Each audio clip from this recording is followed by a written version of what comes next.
and welcome to Ag PhD. I'm Brian Hefty. I'm Darren Hefty. Thanks for joining us. We're going to be talking about how you write prescription variable rate maps for your farm. If you're thinking, hey, I'm going to change my population as I go this year, we'll talk about how you do that. Well, one of the things we've gotten a lot of questions on the last few years is cover crops. How do you raise a good cover crop? When do I need a cover crop?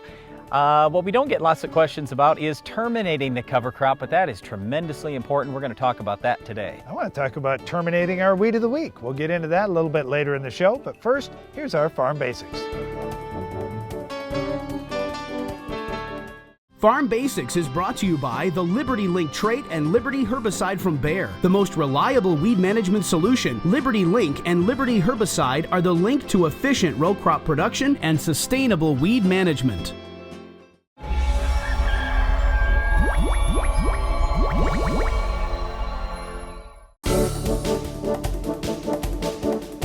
During our Farm Basics time today, we want to talk about one of the most misunderstood pesticides that's out there today. It's the neonicotinoid pesticide family. When you think about neonicotinoid, right away you may say, boy, that sounds a lot like nicotine. Yep, it does, because nicotine is actually in this same family of chemistry. Now, millions of people across our country happen to use nicotine on a daily basis. So you say, well, wait a minute, what's the safety like? I know that smoking cigarettes can be dangerous to my health. Is using a small amount of this same type of chemistry on the seed a really dangerous thing? Well, that is a good point. It's neat to look at what the safety ratings are versus this class of chemistry versus others that are being used in the pesticide industry. All right, what Darren was trying to say there is these neonicotinoid products as seed treatments are actually quite safe. We used to have much more dangerous products available, like Lindane, for example, but once the neonics came out, then Lindane went off the market, which was a good thing. But here's the problem. The neonics are really the only insecticide family we have. The problem with the neonics, even though, yes, they're safe to human beings, they're systemic, they're inexpensive, they're very effective, we got all these benefits, but the problem with the neonics is they can kill bees. And the issue with that is they don't just instantly kill them, they kill them slowly, and they can actually, the bee, bring some of that neonic back to the hive and kill the entire hive. That's where there could be a real problem. So when you look at bee mortality, this is one of the things that's causing a lot of issues across our country and really around the world. What's causing the bee mortality? One of the biggest things that doesn't get talked about is Varroa mites. They're tiny little mites that actually are parasitic and feed off that bee, weakening the bee and allowing it to get more diseases and those kinds of things because it's weak, it's in a weakened state, and it's very susceptible to viruses and other things. Think about trying to control a bug in a colony of bees. It's very difficult, and that's tough for beekeepers today. So this is one of the big causes of what's really going on. Studies that have been done, like at Washington State University in 2016, showed that the neonics used as seed treatments really pose little harm to bees if they're used properly. So for farmers, they're trying to use the neonics in the right way at the right time to avoid injury to bees. That's right. The vast majority of bee kills have come from post-emerge uses of neonics, so that's why, as a general statement, we advise most farmers to avoid neonic use post-emerge, but to instead use those as seed treatments so it's safer to the bees, they get tremendous benefit on the seed, and it's a really good thing for everybody. Well, another thing that's really good for everybody is stopping our weed of the week from robbing yields. We'll show you how to stop this tough weed coming up later in the show. One of the biggest yield limiting factors on farms is even crop emergence, and only one closing wheel will get your growing season started right. Furrow Cruiser spiked closing wheels from Copperhead Ag are proven to yield better than standard rubber tire and cast iron closing wheels in all conditions. With yield gains that give you a return on investment the first season, there's no reason to run a standard closing system again. Visit copperheadag.com today to get your 2017 growing season started right.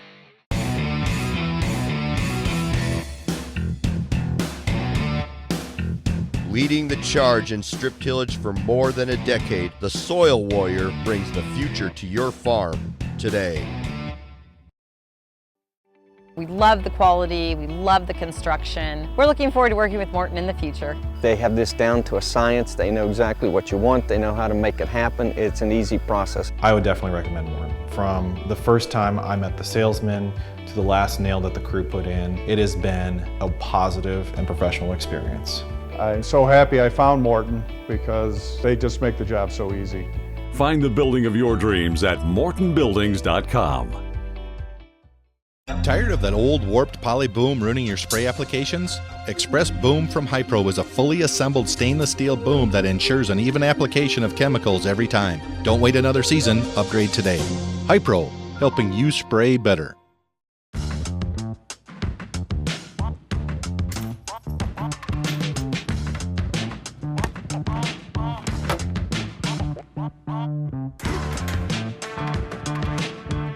In life, when you put the max in, you get the max out. It's no different for your corn, which is why 40 years of effort have gone into proving that Instinct and N-Serve nitrogen stabilizers do more than just stabilize nitrogen, they maximize nitrogen, so your corn gives you the max in return.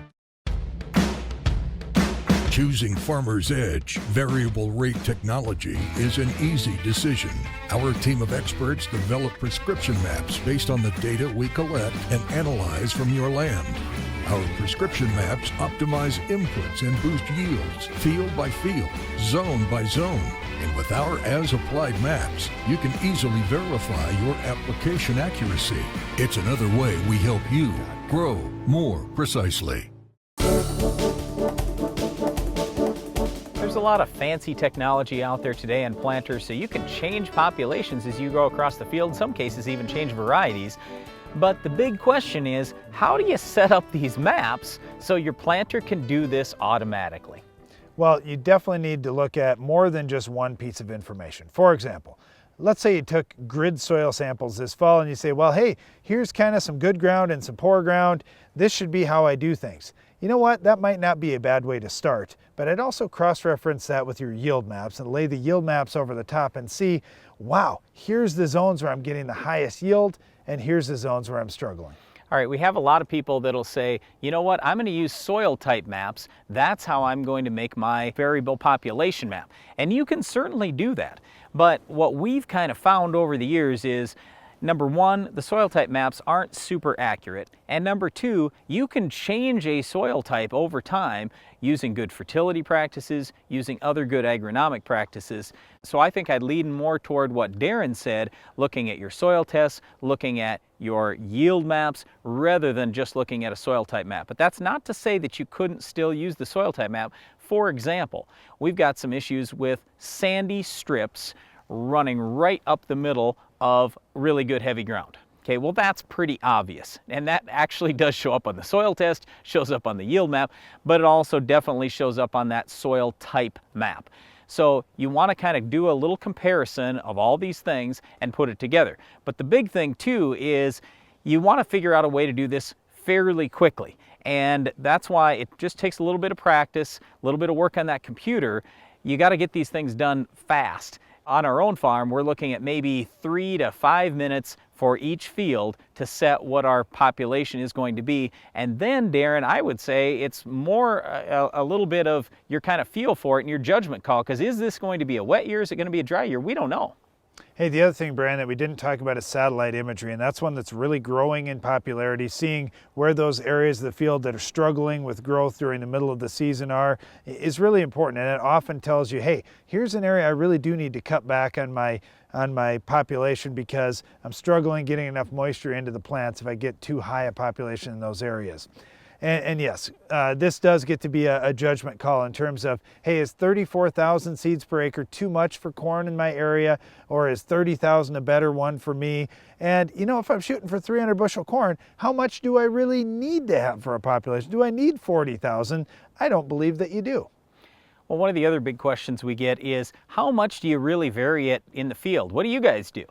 So in our own operation, we might vary from 36, 38,000 on the high side, all the way down to 22,000 on the low side in some of the really sandy, non-irrigated ground. So we might make great big swings, but a lot of this stuff we've kind of figured out over time just using our own trials on our farm And that's one of the other great things you can do when you set up each different map on your farm. You could have a few different strips going out there in a couple of fields to do some testing. Maybe you want to test 30,000 versus 34,000 versus 38,000. Maybe in soybeans you want to test 135,000 versus 155,000 versus 175,000.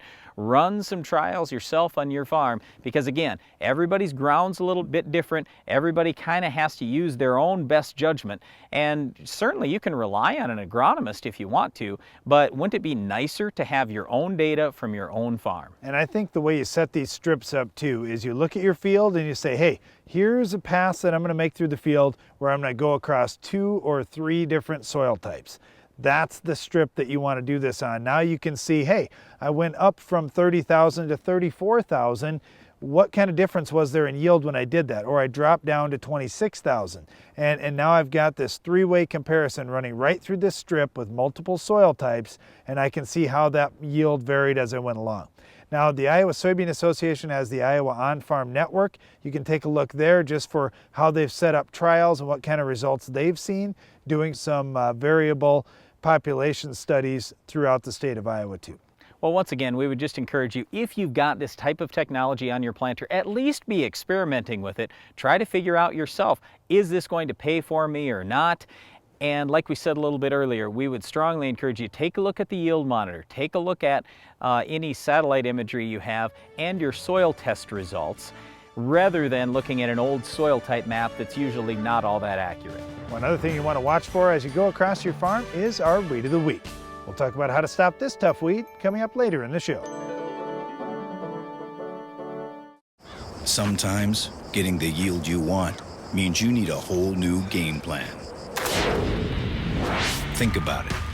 When the older conventional fertilizer you've been using goes head to head with tough soil conditions, they can get all tied up before they ever have a chance to score. That's when it's time to regroup. Time to send in the A-Team. AgroLiquid isn't like other fertilizers. Their nutrient-balanced products stay in the soil in the right formulations in just the right amounts. And because of AgroLiquid's unique chelation technology, you wind up using less and seeing more in your yields. So you could wind up having one heck of a championship season. Make a smart start with AgroLiquid. To find the closest nutrient coach near you, visit agroliquid.com. There are trillions of hardworking microbes right beneath your feet.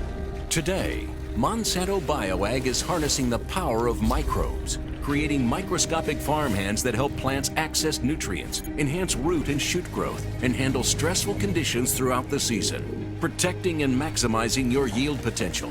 We're turning 500 trillion microbes into 500 trillion new farmhands, ready for work. Nature, it's powerful technology. For lower costs, higher production, Mandico Agri leads with versatility unmatched. Twister is the vertical tillage unit for no-till as well as conventional tillage. Avoid costly downtime with Twister's ease of maintenance. Its unique Coulter suspension allows it to follow the contour of the field yet remain forgiving in rocks. Our hydraulically adjustable Coulter angles mean you never leave the cab, making residue management easier, more efficient. Spring or fall, the Mandico Twister is the new leader. Check with your local dealer or visit mandicoagri.com. Aerial fungicide and insecticide application means high speed, low volume, and high cost to reach the top of the plant canopy. But 360 Undercover is a low speed, high volume application system that provides precision placement under the crop canopy. You hit the target and get coverage on both the top and underside of leaves. Plus, 360 Undercover mounts to the boom of your self-propelled sprayer so you or your ag retailer can get more value from this important machine. Boost efficacy with 360 Undercover. Learn more at 360yieldcenter.com. Darren and I farm in South Dakota, and if we're putting in an annual cover crop, well, when we talk about terminating cover crops, doesn't really matter because the winter is going to kill these things off. But in a lot of areas of the country, people are raising crops that can survive the winter, perennial cover crops, even winter annual type cover crops. There are just a lot of things, or maybe it doesn't even get that cold where you're at. So what we wanted to talk about here today is terminating cover crops. When should we do it and how should we do it? When you talk to soil scientists across the country and some of the highest yielding farmers, they'll tell you they want something living out in your field as long as possible. This is going to be a home, it's going to be a food source, it's going to be something for all the living things in your soil to work with. So if you can keep a crop growing throughout the whole season, that would be ideal. I totally understand this. The challenge is, if I have a crop growing all through the season, will there be enough moisture? Will there be enough nutrients left for my crop that I want to grow this spring? All right, one of our concerns too is, if you have a cover crop there, is that a host for things like mites, other insects, maybe some disease issues. So if you're raising a similar crop, let's say it's rye and you want to go into wheat, for example, you're going to have to get that rye killed off. Let's say it's one broadleaf crop going into the next broadleaf crop. You may again want to have what we would call eliminating the green bridge. You want to have no green bridge. You want to have everything black for a couple weeks in advance. But certainly it's possible if you were raising, let's say, rye, a grass crop, and you want to come in with a broadleaf crop, you could seed right into that. You wouldn't even have to kill it off in advance. So there are some different timings you need to look at. So one of the big determining factors on this timing thing is, well, are you in a dry part of the country or are you in a wet part of the country? Now, if you get plentiful moisture all throughout the season, you can certainly wait a lot longer before terminating that crop, and maybe you can go ahead and just plant your next crop right in and kill it at that point. If you're in a dry area of the country, moisture is really, really important. And oftentimes we're seeing better luck and better results if we can kill that cover crop earlier so it's not competing for some of that moisture that we're going to need for our next crop. By earlier, Darren's talking about even in the fall, terminating the cover crop early in the fall in dry areas of the country, as opposed to waiting and letting it grow into the spring. But when we talk about how we're going to control the cover crop, it obviously depends on which cover crop we have. So a lot of people in burn down situations are using Roundup, but with these cover crops, you've got two issues. Number one, you've got good lush growth, so it might take a higher rate than you're normally using. And then the second thing is coverage.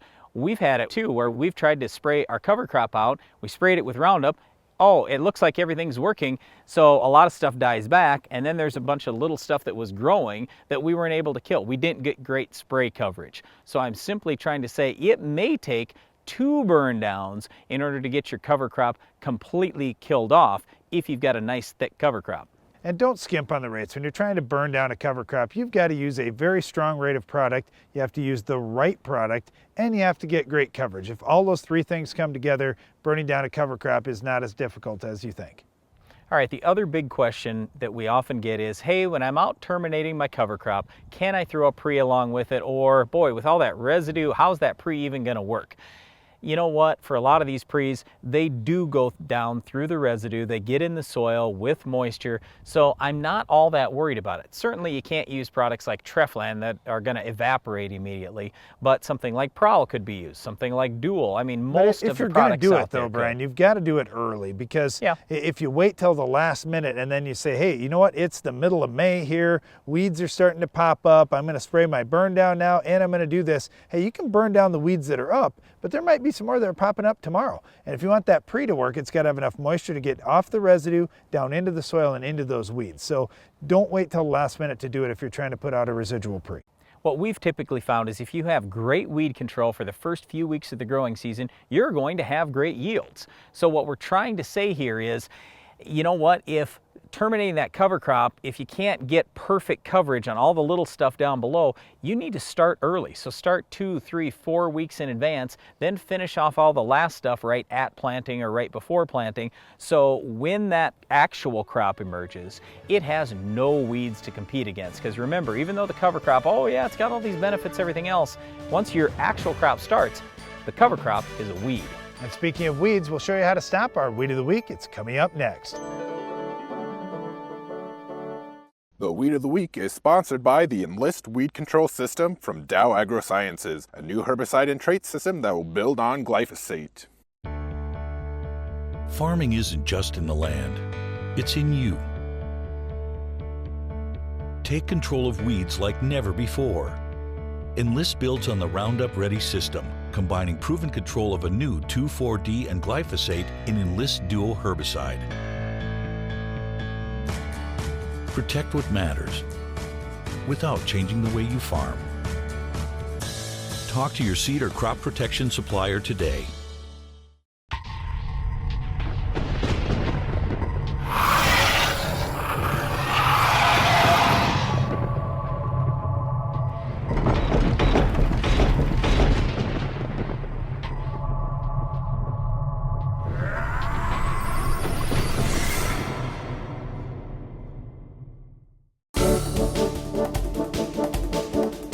weed of the week is a tough perennial. It's Canada thistle. It is one of the toughest weeds to get under control because it has such an extensive root system, and when farmers hear us say, don't do tillage, they think, what are you talking about? That's what we've always done. Yeah, but the whole thing is you just spread Canada thistle around. This is a really difficult weed because it has an extensive root system, including rhizomes.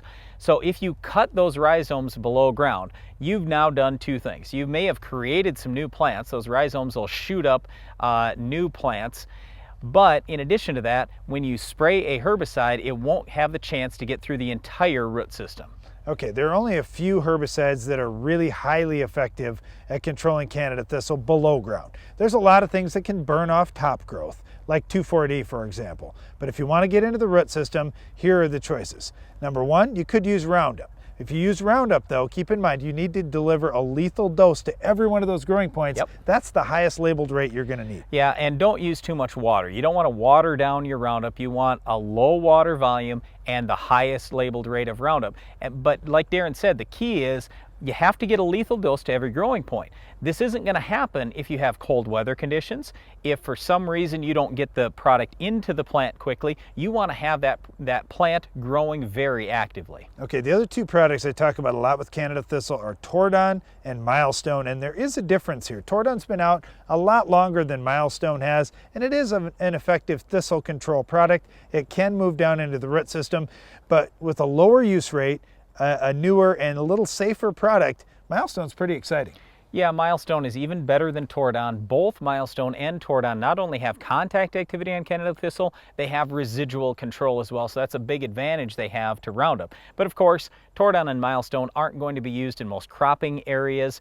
It's mainly Roundup in the crop areas, so if you don't have Roundup ready crops, you're talking burn down. And the real challenge with burn down operations is that cold temperature, that non-active growth like I'm talking about. You want to have a plant that's really growing quickly, so we want warm temperatures over 50 degrees at night and preferably over 70 degrees during the daytime.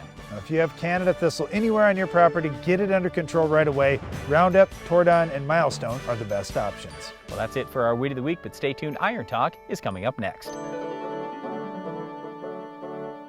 Farmer's Edge makes understanding your crop health easier than ever before. The Precision Health Map utilizes high-resolution, in-season satellite imagery, giving you a detailed view of your land. With frequent imagery updates throughout the growing season, you can monitor crop development, save time while scouting, and identify issues before they impact your yield. It's another way we help you grow more precisely. When you think about it, productivity starts at planting. So it's time to rethink how productive your planter can be. We did with the new Case IH 2000 Series Early Riser Planter. We rethought your row unit so it's tougher, more accurate. We rethought your meter, took the most precise technology, factory installed it. We rethought every inch of the Case IH Early Riser Planter to make it the most productive planter around. And if you think about it, that's exactly what you want.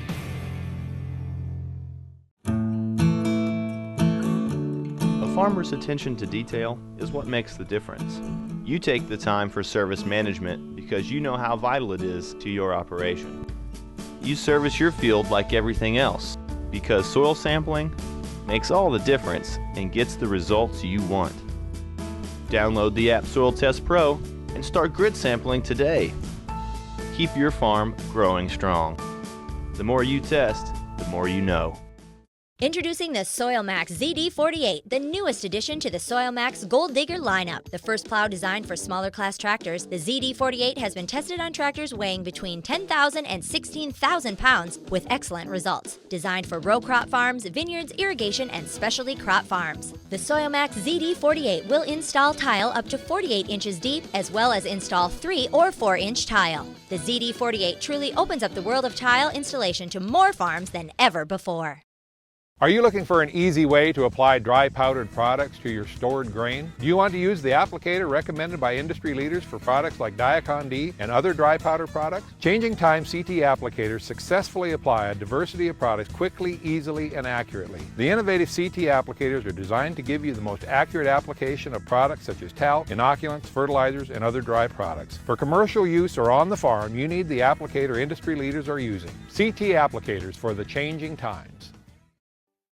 We love the quality, we love the construction. We're looking forward to working with Morton in the future. They have this down to a science. They know exactly what you want. They know how to make it happen. It's an easy process. I would definitely recommend Morton. From the first time I met the salesman to the last nail that the crew put in, it has been a positive and professional experience. I'm so happy I found Morton because they just make the job so easy. Find the building of your dreams at mortonbuildings.com. Sometimes getting the yield you want means a whole new game plan. Time to send in the A-Team. AgroLiquid isn't like other fertilizers. Their nutrient-balanced products stay in the soil in the right formulations and just the right amounts. And with its unique chelation technology, you wind up using less and seeing more in your yields. Make a smart start with AgroLiquid. Find a nutrient coach near you at agroliquid.com. Iron Talk is brought to you by Case IH. The AFS Connect Farm Management System from Case IH connects you, and only you, to the information you need most from your equipment, from anywhere, at any time. AFS Connect, only from Case IH.